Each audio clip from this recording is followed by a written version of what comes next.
இயேசுவின் நாமத்தினாலே இந்த மதிய வேளையிலே உங்களை அன்போடு கூட வாழ்த்துகிறேன். குயவனே என்ற நிகழ்வின் அடிப்படையிலே செபத்தின் மேன்மையை குறித்து நாம் தியானித்துக் கொண்டே இருக்கிறோம். சங்கீதம் 119:80 நாம் வாசிக்கின்ற பொழுது, நான் வெட்கப்பட்டு போகாதபடிக்கு என் இருதயம் உமது பிரமாணங்களில் உத்தமமாக இருக்க கடவுது என்ற ஒரு வசனத்தை நாம் வாசிக்க முடியும்.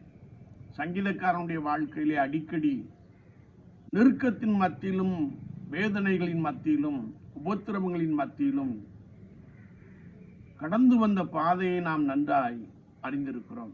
எனவேதான் அவர் ஒரு விசை சொன்னபோது, நான் உபத்திரவப்பட்டது நல்லது, அதனாலே உடைய பிரமாணங்களை கற்றுக்கொண்டேன் என்று சொல்லுகிறார்.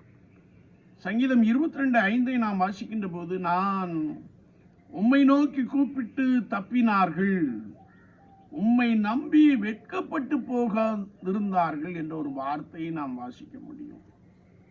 விசுவாச வாழ்க்கையிலே கர்த்தராகிய இயேசு கிறிஸ்துவை நோக்கி பார்க்கின்ற பொழுது, அவர் நம்மை ரட்சிக்கிறார் என்ற ஒரு பெரிய அனுபவம் விசுவாசிகளுடைய வாழ்க்கையிலே தரலாயிருப்பதை நாம் மிக தெளிவாக அறிந்திருக்கிறோம்.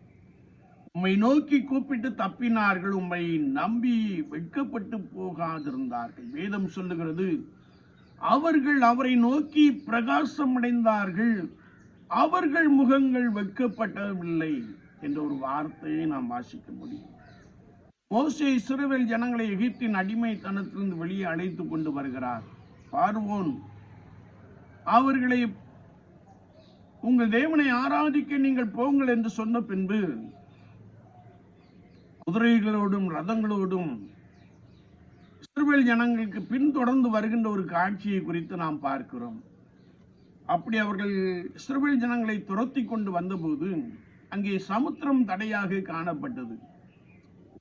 எனவே இஸ்ரவேல் ஜனங்கள் மோசேக்கு விரோதமாய் முறுமுறுத்தார்கள். மோசே கர்த்தரை நோக்கினான். கர்த்தர் சொன்னார், உன் கையில் இருக்கிற கோலை நீ நீட்டி சமுத்திரத்தை இரண்டாக பிளந்து விடு என்று சொன்னார். அப்படியே ஆண்டவர் கீழ்காற்றை உண்டாக்கி சமுத்திரத்தில் உள்ள ஜலங்கள் ஒரே குவியும்படியாக கட்டளை கொடுத்தார். அங்கே சமுத்திரத்திலே வெட்டாந்தரையான பாதை உண்டாயிற்று. அதிலே இஸ்ரவேல் ஜனங்கள் சமுத்திரத்தின் நடுவாக வெட்டாந்தரையிலே நடந்து சமுத்திரத்தை கடந்து போனார்கள். பார்வோன் சேனை சமுத்திரத்தின் நடுவாக வந்தபோது ஆண்டவர் பார்வோனின் சேனைகளையும் ரதங்களையும் குதிரைகளையும் கவிழ்த்து போட்டார், மூழ்கடித்தார். இன்று காண்கிற எகிப்தியனை நீங்கள் இனிமேல் காண்பதில்லை என்றும் சொன்னார். வாக்கின்படியே ஆண்டவர் தம்முடைய ஜனங்களுக்காக யுத்தம் பண்ணி மிகப்பெரிய ஒரு வெற்றியை கொடுத்தார் என்பதை நாம் நன்றாய் அறிந்திருக்கிறோம். என்னை கேட்டுக்கொண்டு இருக்கிற என் அன்பு சகோதரனே, சகோதரியே, விசுவாச வாழ்க்கையிலே நாம் ஆண்டவரை நோக்கி கூப்பிடுகின்ற பொழுது ஆண்டவர் நமக்கு முன் சென்று தடைகள் எல்லாவற்றையும் நீக்கி போடுகிறார். ஆண்டவர் நமக்கு முன் சென்று பெரிய காரியங்களை செய்ய போதுமானவராக இருக்கிறார். ஆண்டவராகிய தேவன் உங்களுக்காக யுத்தம் பண்ண வல்லவராக இருக்கிறார். எனவே விசுவாச வாழ்க்கையிலே, ஆண்டவரே நான் வெட்கப்பட்டு போகாதபடிக்கு என்று சொல்லி ஆண்டவரையே நோக்கி ஜெபிக்கின்ற பொழுது, கர்த்தராகிய இயேசு கிறிஸ்துவையே நோக்கி பார்க்கின்ற பொழுது அவர் உங்களுக்கு அனுகூலத்தையும் சகாயத்தையும் உண்டு பண்ணுகிறார். கர்த்தருடைய ஆவியானவர் உனக்கு முன்னே போய் கோணலானவைகளை செவ்வைப்படுத்துவார் என்ற வசனத்தின்படியே அவர் உங்களுக்கு முன் சென்று உங்களுக்காக பெரிய காரியங்களை செய்கிறார். ஒவ்வொரு நாளும் நாம் கர்த்தருடைய முகத்தை நோக்கி பார்ப்போம், அப்பொழுது பிரகாசிக்கப்படுவோம். அப்பொழுது ஆண்டவர் உங்களோடு கூட உங்களுக்காக பெரிய காரியங்களை செய்வார். நீங்கள் வெட்கப்பட்டு போவதில்லை என்று கர்த்தருடைய ஆவியானவர் சொல்லுகிறார். என்னை கேட்டுக்கொண்டு இருக்கிற என் அன்பு சகோதரனே, சகோதரியே, வாழ்க்கையிலே மிகப்பெரிய தடைகள் காணப்படலாம். சமுத்திரம் போன்ற ஒரு தடைகள் காணப்படலாம். அல்லது உன் மதில்கள் எப்பொழுதும் உனக்கு முன்பாக நின்று கொண்டே இருக்கலாம்.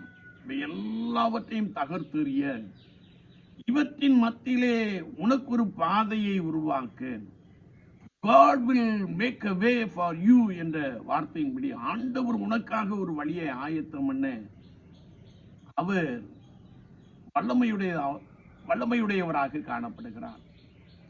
ஆனால் நாம் விசுவாசத்தோடு கூட, ஆண்டவரே, நான் வெட்கப்பட்டு போகாதபடிக்கு என் இருதயம் ஒரு பிரமாணங்களில் உத்தமமாயிருக்க கடவுது என்ற வசனத்தின்படியே நாம் கர்த்தருடைய பிரமாணங்களை, கர்த்தருடைய வார்த்தையை, கர்த்தருடைய ஆவியானவரை நாம் நமக்குள்ளாக கொண்டு பலமாய் காணப்படுவோம்.